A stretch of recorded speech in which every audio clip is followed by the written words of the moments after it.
So, I just learned the term Occam's razor, and I don't know why that came up in my world, but it did. I heard it somewhere. I'm sure I heard it from the internet or some movie I was watching, so that's just so perfect. Oh my God. Everything is synchronicity. But before I go into that, I just wanted to give a recap of yesterday just to make sure that what I was saying was absolutely true in my world. Whether it's true in your world, you'll figure it out. But yeah, we went to breakfast yesterday. Really good freaking breakfast. It was a local restaurant here that my husband knew the owner for many, many, many years. And so we go back there periodically. But yeah, we had a really amazing breakfast. And we weren't doing anything last night, so it was very chill last night. So anyway, so we went to breakfast, and then I think I took a nap, because right after that, after eating breakfast and he was doing stuff, I decided to take a nap, and then we decided to get pizza. So we got pizza and everything, pizza and JoJo's, which is pretty decent over here. I never even knew that JoJo's exists until I came to Ohio. So pizza, JoJo's, and chicken from Pizza Oven, really good. And we ate that, and I was actually pretty full. I could feel myself getting bigger. Like, we were there at the restaurant for about, I would say about an hour. So I felt myself getting bigger and bigger. I'm like, okay, whatever. And I mean, I couldn't even eat all my pizza and JoJo's. And so then we're watching stuff on YouTube. And some of these monster shows about giants. My husband goes through YouTube and watches a lot of the stuff about giants. Some program where there's these two brothers that go and dig up evidence for finding giants. So that was interesting. And I was blowing my nose. And it was just, and he was watching it all transpire, because sometimes we'll go out to eat, whatever, and then I'll go to bed and I'll be blowing my nose while he's like downstairs doing his stuff. But that I'm an O positive. An O positive means that not only do I have the antibodies for both A and B, but I'll be producing antibodies for the people that are A and B as protection. And then I don't have any protection when you think about it against any Rh negatives. It's just high amounts of energy. Like, what do you mean protection? Well, because there's no antibodies for Rh negative, because Rh negative does not develop a positive. It's an Rh negative. It's high frequency. And I believe that my husband is an Rh negative. So he has antibodies for both A and B, but he also has high frequency energy that I have to go and regulate. So when you think about it, me being around people, then being around a high frequency, that then is high fertility. That was something that's interesting. So that's why some people, when they're around people who, especially if they're O positive and they're around people who are high frequency, they get bigger and bigger and bigger. Because not only the fertility, being around diverse company, because everybody around you has different blood types. And you're always going to be in contact with negatives who are causing high frequency, and then also positives out there, and also those who are blood type A and B, or who are carriers of blood type A and B antibodies. So I was getting bigger and bigger and bigger last night, and I could feel myself getting bloated. I felt so bloated. And then I'm like, okay. So I keep blowing my nose. And then, yeah. And then, of course, this morning, I release the demons.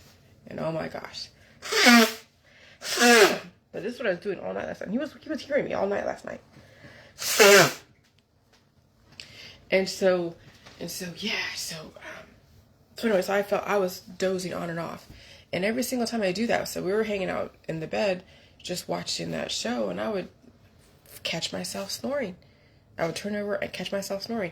And it's so interesting, because I remember when I used to work graveyard shift in Mississippi, and a friend of mine who used to do all this DJ and stuff would be playing the music really loud during the days that I was sleeping, and I would still sleep through it. That was how tired I was.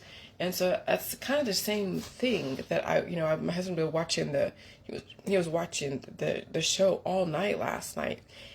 And then I would still be sleeping, like it wouldn't even faze me.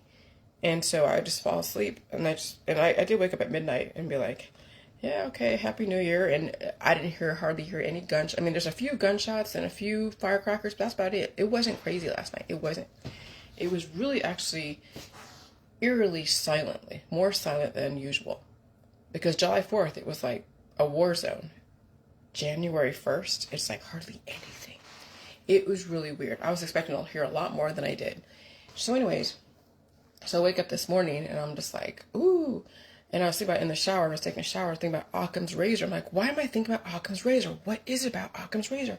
What is it? What is it? And that's the whole point of the whole J world. It's Occam's razor.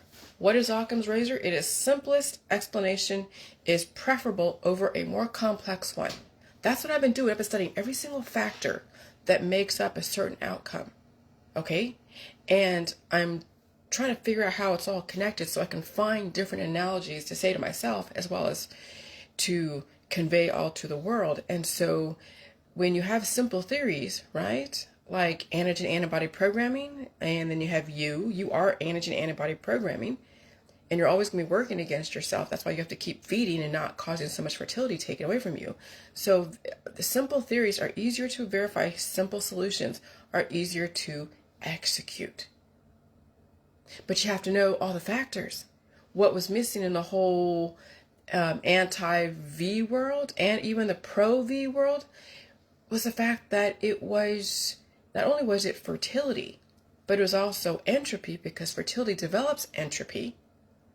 But you couldn't see the correlation and causation in a slower frequency environment unless, well, you really couldn't, because you're supposed to have time in between each development of new cells to then be able to release the old ones and take on the new ones. But given people are using remedies and surgeries and things to stop the body from releasing, then they have an overaccumulation. Okay? So simple theories are easier to verify, simple solutions are easier to execute. So that's the whole 3-to-1, and everything is fertility. And then antigen antibody programming, it doesn't matter how the thing is programmed, you're always going to be using up energy whenever you're dealing with something that's antigenic, like microbes coming at you. And for you to develop a protection, you're always going to be developing antibodies, you'll be using up energy. So you'll always be in deficit. That's called entropy. And so no matter what goes on, you can never really get ahead of entropy, because you're always using energy, unless you're just like cured still, and then even the environment is going to take away from you. So no matter what, entropy will always be part of thermodynamics. You can never balance out entropy 100% unless you're dead, which I figured out, because then the other side of entropy is negentropy. But then obviously you know negative times a negative equals a positive. Positive times a positive equals a positive. Okay, so no matter what, whenever you're multiplying anything like negentropy, keep adding. Like what negentropy is saying, well, you keep adding to the pile, it'll then offset the negentropy. No, because then you'll be overextended on one end, and you'll be underextended on another end, and so you can never say, okay, I'm just going to go and oppose entropy. You can in certain instances, but then you have to look at all the other energies that will take away from you trying to oppose entropy by doing negentropy, like eating. When you eat so much, that's negentropy, because energy around you is taken away. Your body still has to go through processes to process that food. So you're always being still taken from. And that's like, that's what I'm saying. That's why the most simplest explanations are the most easiest, because you have to understand antigen antibody programming and then you. And that's the number 3, because there's 3 things that are going on. And so I just did a bunch of number counting, and I just realized that my birth date actually equals 1 in numerology. Because I figured out 2 and 5 is 7. I'm like, they gave me my birth date. My parents gave me my birthday. I have no idea why. They said, yeah, your dental records, your dental whatever, not records, I didn't have any from Vietnam, but they said your your dental mouth, whatever, said you're about 14, 15 months. So, I came here in 1975. They said, well, you're probably about 15 months, or you're about a year and a half. So we'll say that you're February 5th, 1974. So when I actually added everything up, there's 7. 7 is for regeneration. Okay, they say that you can regenerate all your organs and cells in every 7 years, so to speak, but not really, but that's the school of thought. And then 10, which is like 1, and then 1 is 11. So you think about 7 and 10 and 11 equals 1. Okay, 7 and 1 is 8, and then 9, 10, that equals 1. 50 in February, and then the whole Hayflick limit and the somatic cells redevelop itself every 50 times, and then has to go to another immortal germline cell. 7 years in the JJ world, where I'm now finally figuring out Occam's razor and simplifying everything. All right, today is 1/1/2024. 10 equals 1, add it all together equals 1. All right, we already discussed the antigen antibody programming. That's 3. Entropy equals protection or predator, still uses up energy. And then all people and therapies all cause fertility. And then it's faster in a high frequency environment, taking away more from you in a high frequency environment, which is why you're seeing diet suddenlies. Because all the remedies that you're taking, even the food that you're eating, and all the people that you go around, because yesterday I was blowing up, I was adding more substance because I was not only eating, I was feeding the babies, the offspring, but then I was developing protection, which is another offspring. Okay, so antigen antibody will always develop offspring taken away from you. By having children will take away from you. Having a bunch of group of friends and family and people and things, taken from you, it's exponential. And in this environment is even more exponential. Okay? And so then I'm like, oh, okay, so 50 is a power number. 7 is a power number. 3 is a power number. 11 is. 9 and 10 is. And even the number 5. Okay, even the number 5. And so why, again, are they power numbers? 50? Because even now, what's her name? She's 50. It's like 51. Or 52. No, 52. The lady that she stepped down from, she's a queen of Denmark or something. She spent 52 years in rule. 5 and 2 is 7. So even them over there in Europe, of course, are all about the numerology, where the Jubilee is every 50 years. Occam's razor is numerology. It is energy usage. It is, now that you're in a high frequency environment, you can make correlation equals causation. So yeah, the people in the world of the therapies, the anti-Vs, they have a case. They have definitely a case, but what are you going to do? I mean, they have a point. I know the anti-Vs, but what are you going to do? It's fertility. They're giving you life. They're not they're giving you life, but you have to be the one to maintain it and release the life that you don't need in your body. And so when someone's giving you life, whether through a therapy or through just their presence, you have to be the one to figure out how much life they're going to give you that's not going to take away from you. And that's a really weird concept. Like when someone gives you something, how much is it going to take away from you? Well, when you think about when someone gives you, let's say, a radioactive device, like a major aggressive radioactive device, it might be a gift because it's so shiny and so pretty. But how much of that energy is actually taken away from you? So though you may be getting all these beautiful shiny coins and shiny things that are just illuminating, so vibrant, so bright, is that energy taken more from you than it's actually giving you? And that's the concept that people don't get. Is like, they might have great, accumulation of friends and family, and it's great wealth and social capital, and they're thinking that they're rich and they're so this and they're so that and they're famous, and yeah, they might be. But they don't realize that through that time that they are collecting all the wealth and the stuff and the social capital and the money and the power and the fame, it's actually taking away more from their life than it actually is adding to it. And I'll tell you, it took me a while to figure that out. When someone gives you something, what do they expect in return? Okay? When people give you stuff, when you are being surrounded by people, even though you think, wow, this is great, I'm so popular. Now, I remember Every single time I was entertaining those groups and people, I was on Messenger, I was on email, I was on my freaking phone, and they were taking so much from me that you get depleted. That's the thing about wealth and social capital and fame and fortune. I mean, the ride is fun. I'll tell you, I remember the ride was fun, but it was exhausting the fuck out of me. And that's really what people have to understand, is no matter how much wealth and family and friends and social capital, can you manage a Happy New Year? Can you manage that wealth to where it's not depleting the crap out of you? Can you manage the children around you that aren't going to deplete the crap out of you? And people have issue with boundaries when it's family and friends and social capital, and then the people will keep taking resources until the person's left with nothing. They're depleted. Okay? And so if I can do an Occam's razor, wealth management, health management, it's all financial. And you're now going to find in this next world, what happened last year is going to be even double and triple more so. The system is not going to give you any kind of, now that we know this, the system is not going to make it easier. If anything, they're going to make it harder. Because the more we become aware now, the more we become aware of what actually is going on. And that's why I post this stuff, because I'm making it all easy for myself and everybody else. Now the system's going to make it harder. Why do you think you're the benchmark? Because everyone out there on fucking Facebook is aware of what's going on. You have so many truthers out there. They're giving their version of the truth.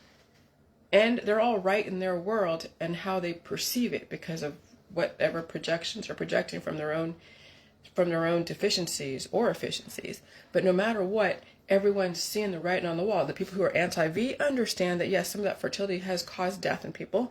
And people who are pro-V realize some of the death from not getting the protection because of whatever, it has probably caused them not. And you never can, there's no agreement that either side is most correct. It's just based upon where you are at the time during the frequency shift and the fertility accumulation. And again, no side is more correct than the other. They're both correct. And when you're both correct, what the fuck do? That's when you stay home, you stay safe, you pull the crap out, you eat the food, and you lessen the amount of people taking resources from you in body, mind, and spirit. And people, that's an individual fucking thing. That's something I can't go and legislate on somebody else. I can only bring awareness to how much energy people are keeping inside their body, mind, and spirit and in their household, and how much might be taken away from them. And then some people can afford to have that much because they have so much. But then you realize that it's not going to get any easier. It's going to get fucking harder. You see what happened over there on the California coastlines?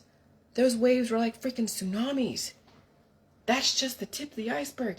You haven't seen the full force of what's going to happen. That's just the beginning. Remember, we're in now 1. We're in now. It was 1, 2, 3, 1, 2, 3 last night. Now we're in now 1. We're in a great fucking reset. We're in it. I'm a great reset. Okay? 50 years old on 2/5/74. Is that a coincidence? I don't fucking know, but it's a little bit synchronistic more for my freaking comfort. Okay? Way too synchronistic. Way too synchronistic. But what the fuck am I gonna do? I'm almost like a spectator in my own fucking life sometimes. I'm just like, are you serious? Are you serious? Sometimes I feel like I am a spectator in my own life because the connections are being made so much easier, and not even the realm of what I even thought was possible, and even the freaking numbers match. That's what freaking gets me, is the numbers freaking match. And I'm observing the numbers matching. It's not like, a coincidence. I'm actually noticing it and acknowledging it. And oh my God, I can't ignore it. And especially learning all about the Hayflick limit and the whole Jubilee stuff, which another lady in the Jewish religion was learning about the Jubilee and studying that, and then the 5 books of Moses. And then, of course, all the things are going on, and I'm telling you, man. So that's why it's not that difficult. When you finally know all the factors of what makes up what's going on, when you know all the factors, and you study all the factors based upon your perception and understanding, then you want to really reduce everything down to the most simplest explanation. That's how you do it. I hear my husband. Hey, honey, don't come down here naked because I'm on Facebook Live. Okay? Let me make sure.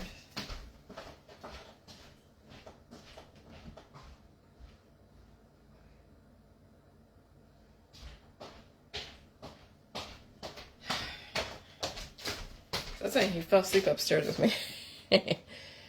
But yeah, it's like, so, so everything is connected. You have to really simplify, but you have to know the factors.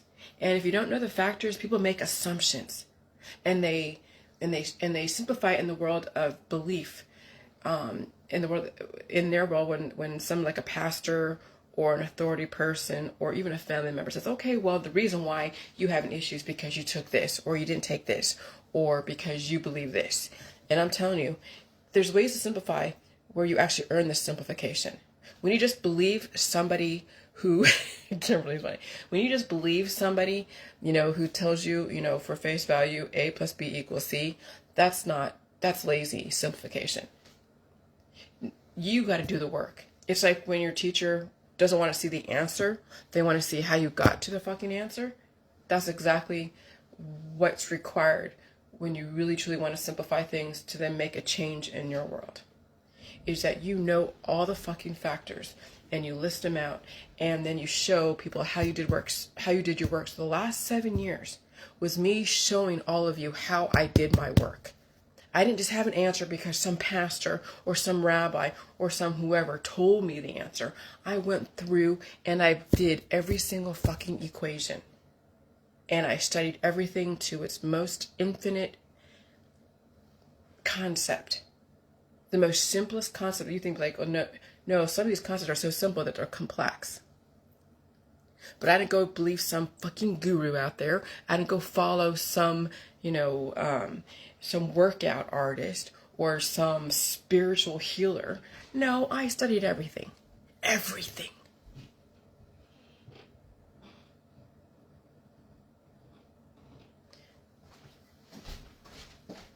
Honey, I'm on Facebook Live. Okay, you're in. You want to come downstairs? Jay? Okay.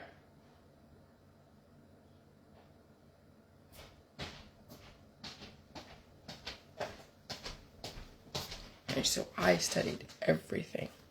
And that's pretty much what it takes, is to study everything, to make the connections. So that way you know for sure that whatever choices you're freaking making are something that you've studied, and that you know the actions and the consequences. So that way you don't blame anyone. But if you want to just believe somebody else's belief system without doing the work behind it, that's when people blame. Okay? That's when people blame. And so that's the thing about what the J world is you actually have to do the work. You can't just believe me. You can't just be like, okay, well, I'm just going to do this, this, and this, because there's a whole lot that's required. And it's also feeling what's required to not only release the demons, but take on the substance and understand the numerology, all the allegory, and even all the scientific dogmas that are out there, and all of the different concepts. And that's a lot. That really is. So I'm going to go, because I'll do more of a Facebook Live, more of a descriptive tomorrow. But I wanted to get this out because this is a shorter video, but this is Occam's razor. The simplest explanation is the most preferable to the complex. Okay? You can't multiply nothing out of nothing to get something. That's why you literally have to take on the weight and take on the substance, release the demons, and you have to give yourself time and rest. And sometimes it's very painful. You're not going to escape any of this paying your dues pain-free. And I'm telling you, pain is the payment. Not many people are prepared for that. I don't care how much you think it'll be easy because of where you're at. Let me tell you, Some people are not prepared for the pain it actually takes to convert from the old world to the new world. It's very painful. So, yeah, figure it out. Bye.